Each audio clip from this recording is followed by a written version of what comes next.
Hey guys, it's Richa back with another math video, and like I promised, we're going to be working on simplifying trig expressions today.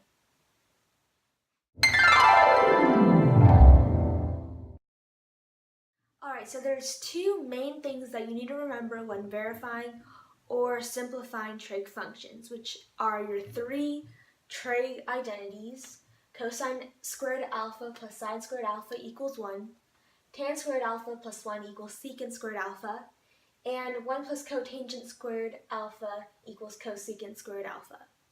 Now, you don't really need to remember these two, but as long as you remember this one, you're set. But these two will make your life much easier if you just know them, but they're not necessary because you can derive both of these with this one.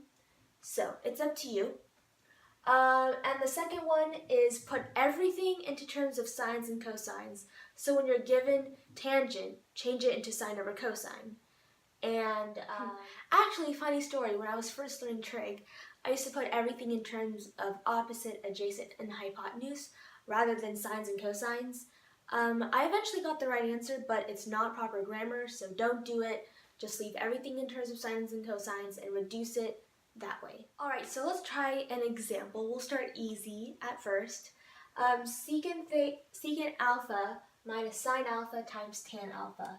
So obviously, order of operations, we're going to do this stuff first because it's being multiplied, that's being subtracted. But anywho, we're going to put everything in terms of sines and cosines. So secant is 1 over cosine. And if you need refreshment on that, watch my previous video on trig identities. So secant is 1 over cosine, we'll put a little here, or alpha, minus the quantity sine. You can just leave it as sine because obviously it's already in terms of sine. And tangent is sine over cosine. So sine alpha over cosine alpha. And then just like regular algebra, you would multiply this. So you would have sine squared alpha over cosine alpha and 1 cosine alpha. And you just bring that down right there. And in this case, they already have common denominators, but usually in the harder problems they won't, and you would need to multiply and find common denominators that way.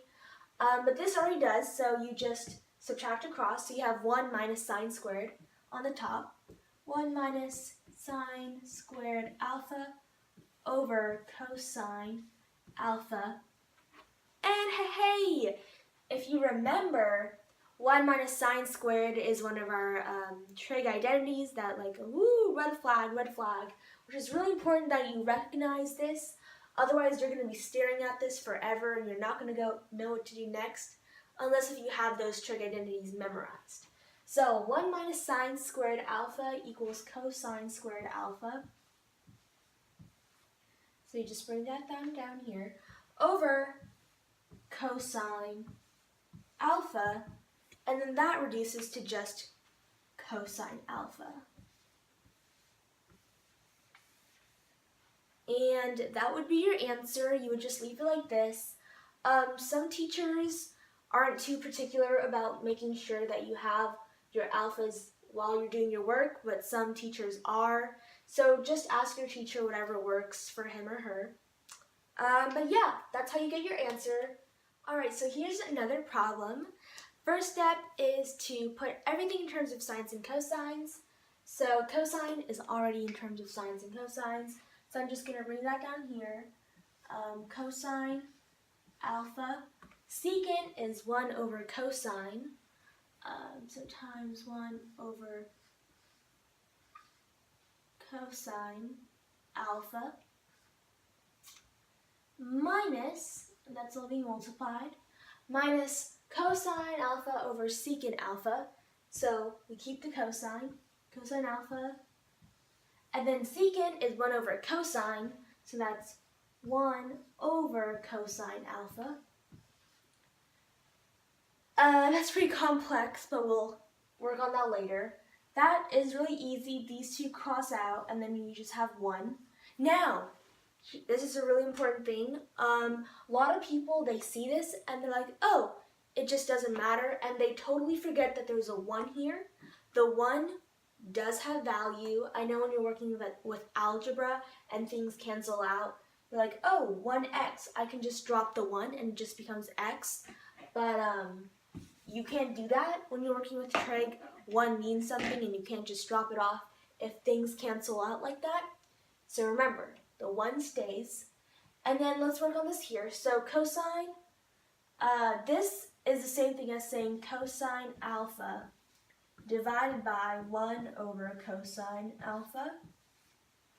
And then when we're dividing fractions, we know that we gotta multiply by the reciprocal. So that's the same thing as cosine alpha times cosine alpha over 1, which is the same thing as cosine squared alpha. Also, when things become squared, it's not cosine alpha squared, it's cosine squared alpha. That's just also proper math grammar, if you want to call it. So then we bring this here because that's the same thing as this stuff. So we bring down the subtraction sign, so we have 1 minus cosine squared alpha. And then you're like, whoa, bam, is that another trig identity I detect? Well, yes it is. So you know that 1 minus cosine squared alpha equals sine squared alpha. Yay! Alright, so today we learned how to simplify trig expressions. The 2 things to remember is memorize your trig identities. It makes life so much easier. And put everything in terms of sines and cosines when possible. These problems can get really tricky really fast, but remember to break everything down. Don't do 5 steps at once. If it's division, do your division properly. If it's a fraction, make sure you know how to multiply and divide. Find common denominators when necessary because you can't just subtract across fractions if they don't have common denominators. Also, 1 has value, so if something cancels out and becomes 1, don't just get rid of it. It's there because 1 plays a really big part in the trig identities.